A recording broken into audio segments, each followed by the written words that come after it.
Hey everyone, Jeremy Bennett here. Let's look at how powerful your mind is. Let's compare your mind to the most sophisticated man-made device ever created, the computer. The average computer can hold about 250,000 pictures, 20,000 songs, and hundreds of full-length videos, nowadays on something the size of my finger. Crazy. But let's compare it to your mind. Your mind can perform an estimated 10 quadrillion operations per second without you even knowing it. Wild. Ask yourself right now, what's making your blood flow throughout your veins with the perfect amount of pressure to keep you alive? What's making your heart beat right now? Are you consciously commanding your heart to beat right now? No. What's maintaining your body core temperature to the perfect degree to keep you alive? What's doing the 6 trillion things to your 60 trillion cells every single second? It's something called your subconscious mind. This is the powerhouse to who you are. Your cat has it, even your puppy has it. But of all the things that your subconscious mind can do, it can't do one thing. And this thing can help you attract good things into your life or can absolutely demolish your health. What is that one thing it can't do?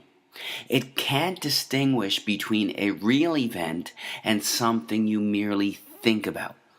Sounds absolutely ridiculous, right? What happens when you have a nightmare? You wake up, your heart is pounding, you're sweating, and you're anxious beyond words. The nightmare existed in your mind.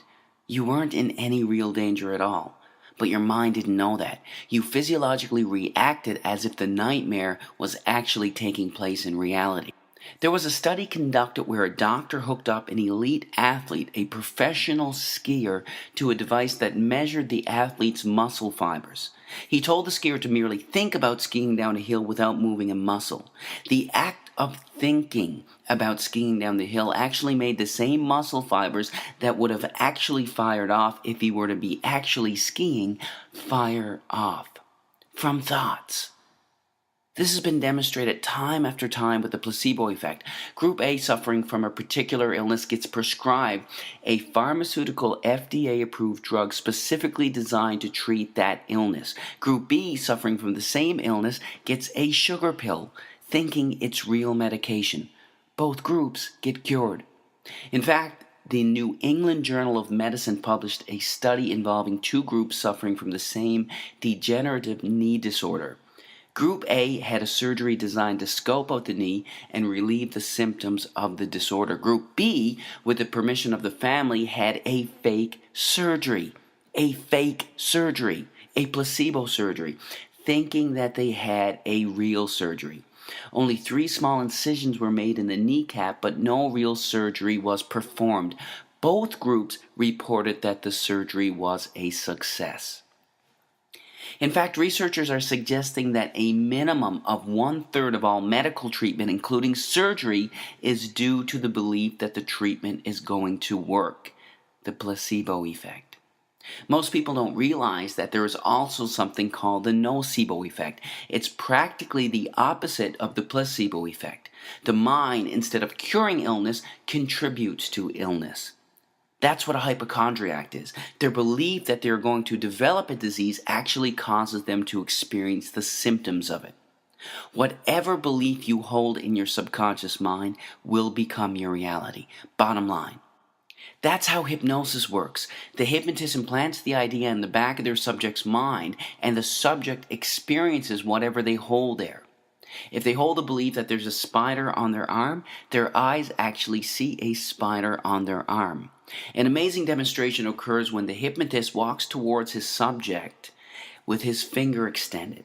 He tells the subject that his finger is hot and burning. The hypnotist slowly touches the subject on their arm, and a blister actually forms in the exact place that the finger touched. Now, this is crucial to understand in all healing. Free will, as we understand it, is practically an illusion. In fact, 2 to 4% of the time, you decide what you want to do. You actually make the decision. 96 to 98% of the time, you don't. You're on autopilot.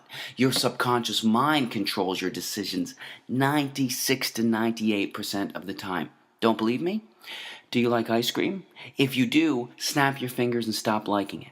Do you enjoy watching sports? Snap your fingers and stop enjoying it. You can't. 96 to 98% of the time, everything we crave, desire, and act upon comes from what we hold predominantly in the back of our subconscious minds. Whatever we hold predominantly in the back of our subconscious minds, we are attracted to in life. What happens when you buy a new car? It's the only car you see on the road for the next 2.5 weeks. You saw those cars before you bought your car, but why didn't they stand out to you? Because you didn't own that car yourself. You weren't thinking about it yourself. What you hold in your mind, you're attracted to in life.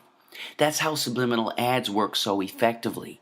They work so effectively that they are banned in over 10 countries as a way to advertise. So if what you hold in the back of your subconscious mind shapes your reality, what shapes your subconscious mind? Practically everything that you're exposed to, everything that you see, hear, smell, taste, and feel is shaping your subconscious mind. Let's look at some specifics. Television. Here's a scary stat. By the time a child finishes elementary school, that child has witnessed an estimated 8,000 simulated murders on TV. All of these extremely graphic scenes are sinking back into their minds.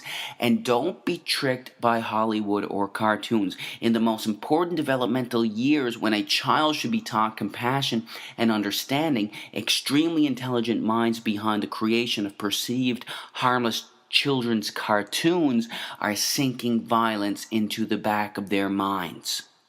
Don't be fooled. What are you listening to on the radio? Every single word or thought you hold in your mind has a particular vibrational frequency. Negative words or intentions have slower vibrational frequencies, and positive words have higher vibrational frequencies.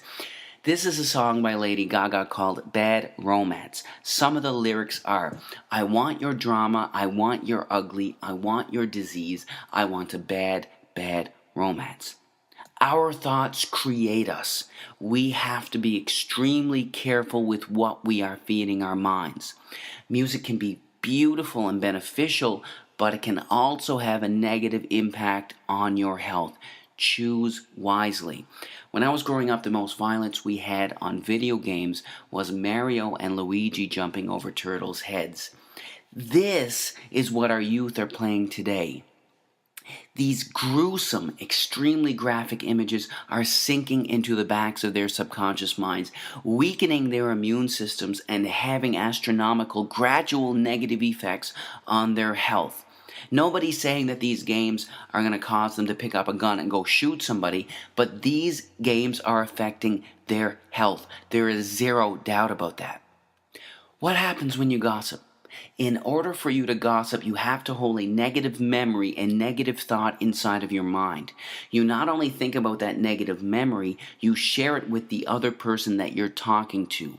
The second you hold negative thoughts in your mind, the biochemistry of your brain changes and you release cortisol, the stress hormone, into your blood, which then weakens your immune system, inhibits the actions of your white blood cells, increases the chances of infection, and even promotes weight gain. All from gossiping, all from your thinking. You can't gossip without hurting yourself. Remember that. But of everything you can expose yourself to, there is nothing more important than the thoughts you hold in your mind. We have on average 60,000 thoughts a day. And the reality is, not only are most of these thoughts the same thoughts we had yesterday, but they are negative thoughts, either dwelling on something bad in the past or fearing something that could potentially happen in the future. The second we have these negative thoughts, the second we release cortisol, the stress hormone, into our blood. Our thoughts create us. Most people believe that situations cause them anxiety, stress, or cause them to be depressed. The reality is this: there is absolutely no situation in the entire universe that can cause someone to experience anxiety. None. It's your psychological reaction to the situation that can cause you to experience anxiety, not the situation itself. This is crucial to understand. Why is it that when one person skydives, their brain releases endorphins, the good feeling chemical, into their blood, while releasing cortisol into another's? It's the same situation. How can the company of one person cause excitement in one person while making another person stressed? It's because it's never the situation that causes anyone to experience anxiety, but their reaction to it. You create your anxiety, not a situation.